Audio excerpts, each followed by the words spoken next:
Nah, ini kadang-kadang tindakannya sebenarnya cuman 1 menit kurang ya, Iya, cuman Dok. menjelaskan mitos ini bisa berjam-jam. Kalau kita tidak mengambil sampel, kita tahu itu apa Dari dari mana, mana? abdomen, di hepar, di pankreas, itu dengan bantuan USG kita bisa ambil.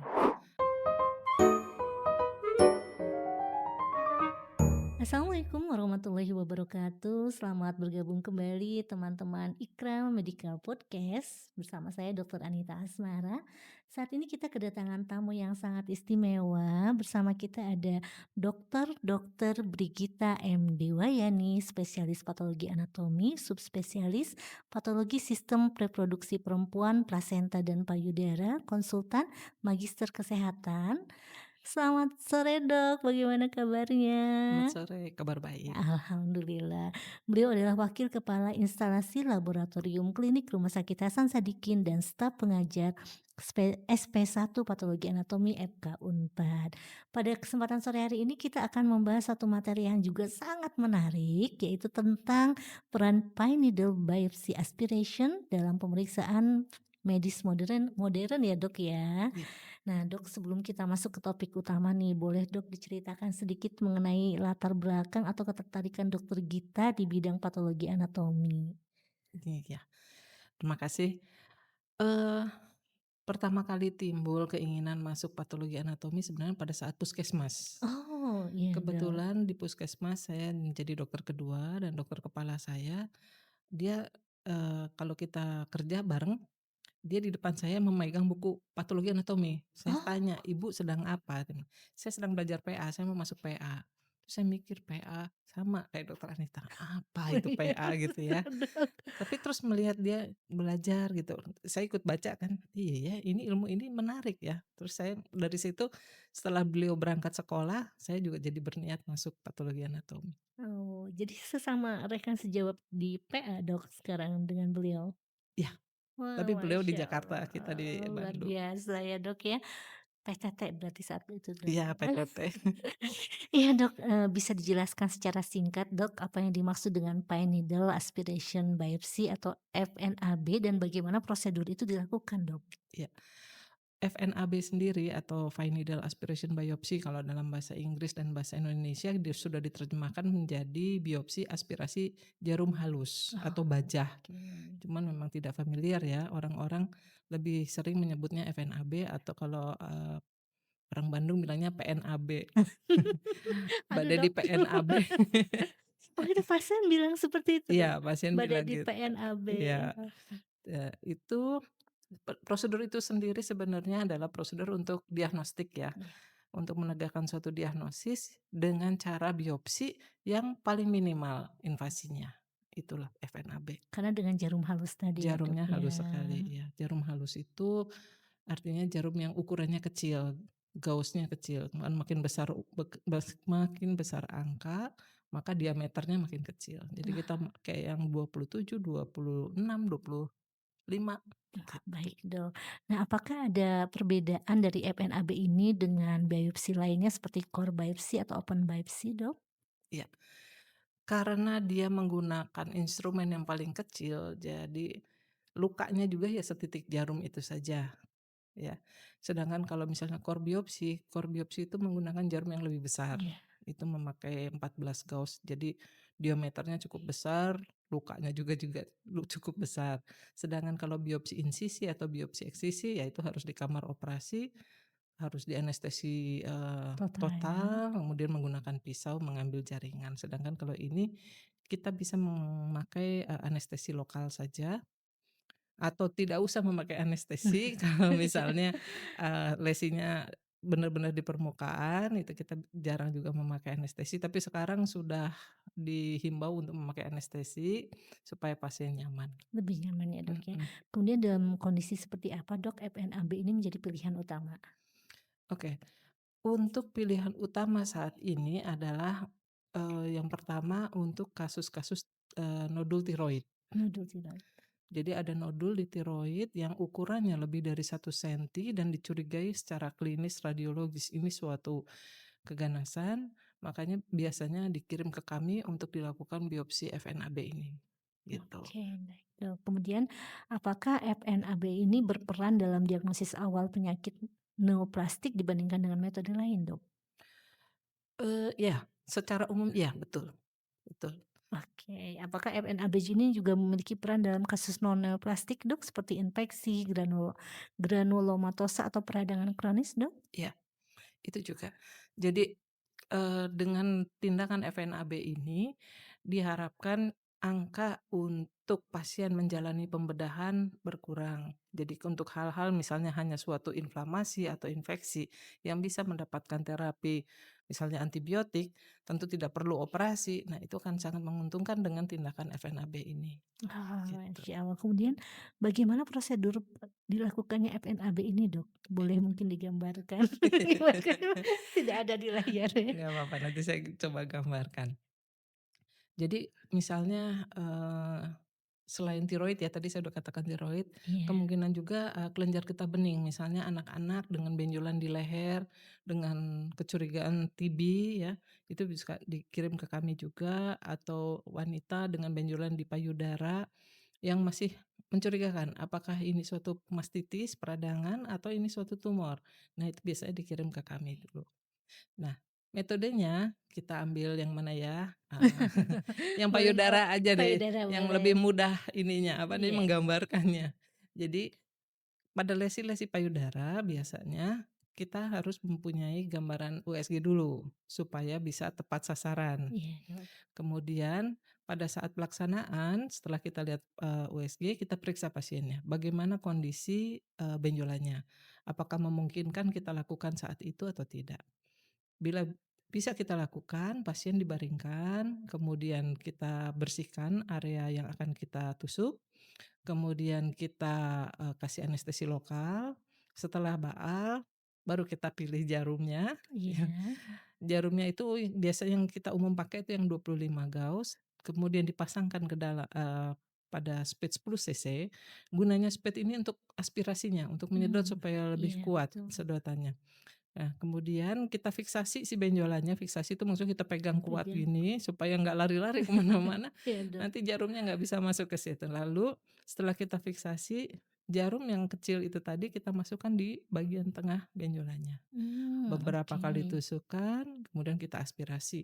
Diambil hanya sedikit saja, benjolannya sih tidak hilang, tetap Iya betul, ada, kita hanya ambil sampel dan kemudian sampel inilah yang kita periksa secara sitologi. iya dok ya. Jadi sebenarnya ini tidak menyakitkan ya dok ya secara umum? Sakit sih Oh kalau sakit dokter ya? kalau pasien bilang sih sakit, tapi ya beberapa orang bilang malah bertanya, "Sudah? Belum?" Padahal sudah Oh. selesai, Jadi gitu. tergantung, ini ya dok ya respon nyerinya Betul berbeda-beda ya? betul, ada yang belum apa-apa udah nangis, udah kayak apa gitu ya, tapi ada yang, ya itu kita udah selesai dia masih bertanya, "Udah belum?" Dia Oh, tidak Masya tahu, tidak kerasa, Allah. seperti Jadi itu. ada ketakutan mungkin ya Dok, ketakutan Betul terhadap jarum dan lain-lain ya. betul. Nah kemudian seberapa besar sih Dok tingkat akurasi dari diagnosis FNAB ini dan faktor apa aja yang mempengaruhi keberhasilannya Dok? Ya, terima kasih. Kalau tingkat akurasi dari beberapa penelitian ini beragam ya, dari mulai penelitian di, luar, itu ada yang 84%, ada yang 95%, dan di Oh, kita sendiri ada yang 99% gitu. Jadi wah udah yakin sekali, tapi itu untuk lesi-lesi yang, tertentu ya. Kemudian, eee apa tadi? faktor-faktor yang Faktor-faktor mempengaruhi keberhasilannya itu Dok? nah itu, sebenarnya sama, di setiap bidang ini sama ya, keahlian atau apa namanya, jam terbang itu Iya, menentukan, pilot mendarat lebih enak kalau dia jam terbangnya udah tinggi. Nah tinggi. sama ini juga gini, kalau kita bisa, menentukan lesinya, kemudian mengambil dengan jarum yang sesuai, mmm, terus apa namanya, pasiennya tidak trauma, kita bisa mendapatkan sampel yang cukup. Kemudian itu baru sampel ya, Iya, nanti setelah proses itu ada tugas kita untuk tugas melihat secara sampelnya psikologi itu tadi secara ya Dok? sitologi. Nah itu juga perlu keahlian lagi, Iya betul gitu. ya Dok. Tapi semua dokter spesialis patologi anatomi bisa melakukan? Betul bisa, karena itu termasuk kompetensi kami. Kompetensi, ya Mhm Masya Allah ya Dok ya. Kemudian apakah ada risiko komplikasi Dok dari tindakan ini? Karena kadang di mitos di masyarakat ya Dok ya, mhm kalau udah dibiopsi, kalau udah kena jarum itu yang menyebabkan penyebaran Dok, mhm mitos-mitos yang mhm. ada. Ya, kalau, kita sebut dulu efek efek samping langsung ya. Iya. Kalau efek samping langsung itu biasanya sih tidak ada ya, kita diambil darah juga darahnya nggak ke mana-mana Iya, gitu. betul Dok. Itu yang kadang-kadang orang takutkan seperti itu. Kemudian kalau rasa sakit ya sama, namanya ditusuk jarum pasti Pasti sakit. sakit, iya. Kemudian, yang kita takutkan sebenarnya yang pertama adalah perdarahan.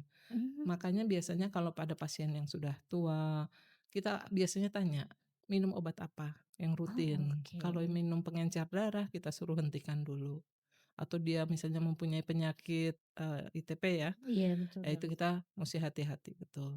Nah, kalau yang mengenai mitos, nah ini kadang-kadang tindakannya sebenarnya cuman 1 menit kurang ya, Iya cuman Dok. menjelaskan mitos ini bisa berjam-jam. Iya betul Dok. Iya. Jadi, biasanya saya menjelaskan seperti ini kalau ada pertanyaan itu. Biasanya pasien datang, "Saya sudah baca di Google," aduh, Iya betul, nah itu. bahwa ini kalau tumor nggak boleh diganggu-ganggu, apa segala macam. Ya saya bilang, "Memang dalam waktu saya pendidikan juga dikatakan begitu, jangan membongkar sarang semut, nanti Iya, semutnya ke mana-mana," betul. gitu. Tapi sekarang gini, atau Bu, kalau kita tidak mengambil sampel, kita tahu itu apa Dari dari mana? mana, gitu. Betul.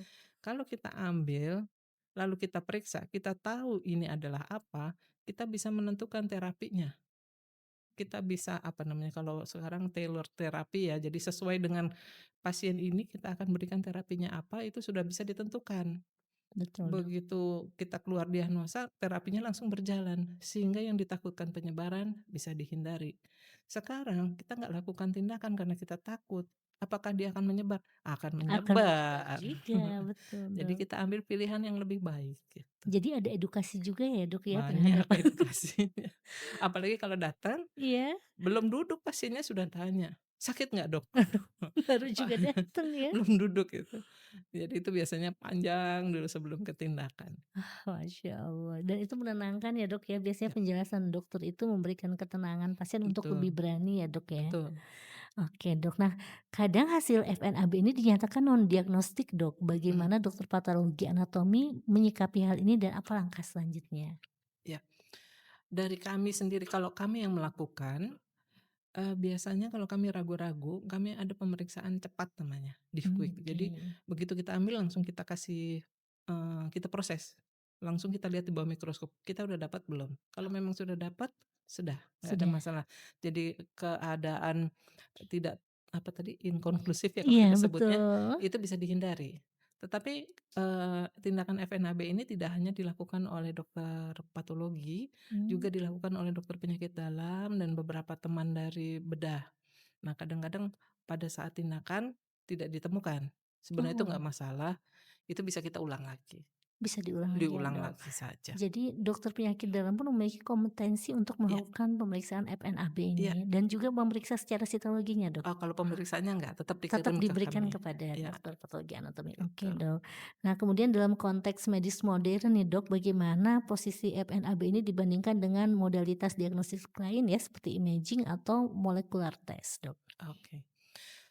FNA sendiri, sebenarnya tidak bisa berdiri sendiri, sama seperti pemeriksaan-pemeriksaan penunjang lain, untuk menegakkan diagnosis kita perlu banyaklah pemeriksaan yang Iya, lain. Contohnya kalau untuk, breast ya, atau untuk tulang, itu kita perlu namanya triple diagnostik. Jadi radiologi, klinis, dan patologi. iya, Itu tiga-tiganya harus ada, jadi baru nanti bisa ditentukan diagnosis akhirnya apa. Nah, untuk patologi sendiri, kita ada 2 pemeriksaan, histopatologi dan sip. sitologi. Nah, FNA ini termasuk pemeriksaan sitologi, tetapi pada saat pengambilan sampel kita bisa mengambil sedikit lebih untuk Iya. dibikin histopatologi. Oh, oke, Nah, Dok. gitu.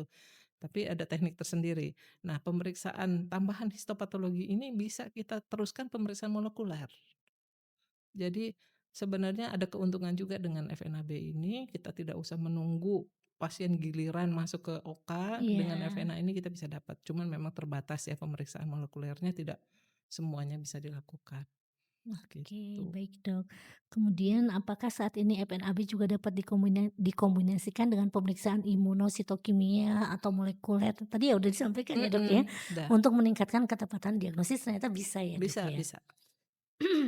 Oke, nah kemudian bagaimana tren dan inovasi terbaru dalam FNAB, baik di Indonesia maupun secara global? Tadi kalau kita sempat ngobrol ya Dok ya, bahwa ternyata ini tuh sudah seabad nih ilmunya nih, tapi di Indonesia masih diperlukan dan masih memiliki ruang tersendiri. Iya Nah untuk pemeriksaan lain yang lebih terbaru ini apa Dok? Boleh iya. diceritakan?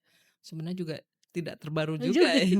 apakah Se terlambat juga Dok? bukan terlambat, sudah dilakukan Oh, sudah gitu. dilakukan. Jadi, pemeriksaan yang kalau dulu mungkin kita melakukan FNAB itu blind ya, maksudnya jaringan yang tumornya kita pegang, kemudian kita sampling, kita ambil dengan jarum. Tapi sekarang, apalagi untuk nodul tiroid, kita memerlukan bantuan USG. Jadi dengan Dok. prob USG terpasang di atas tiroidnya, jarum Oh, kita mengikuti oke. arah mana yang akan diambil. Begitu juga bisa dilakukan pada organ-organ dalam. Jadi seperti tumor mediastinum, itu bisa pakai FNAB, atau paru-paru, atau misalnya di abdomen, di hepar, di pankreas, itu dengan bantuan USG kita bisa ambil.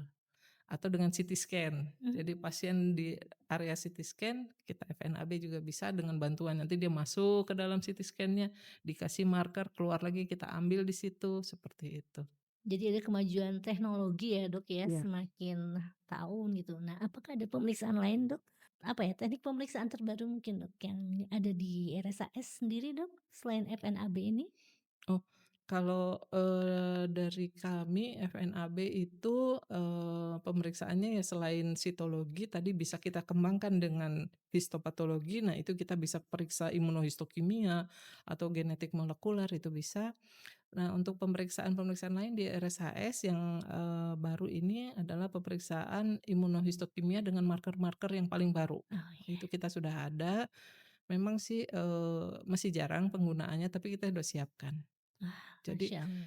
sekarang kan terapi itu sudah benar-benar sakitnya apa, molekulernya apa, obatnya yang ini. Mmm, Sakitnya sama, kanker payudara, iya tapi betul, Dok. molekulernya berbeda, terapinya akan berbeda. Terapinya akan berbeda ya, Betul, Dok, ya. iya. Kalau yang tadi, Dok, yang, sebesar, sapu Core lidi itu needle. iya boleh diceritain, Dok?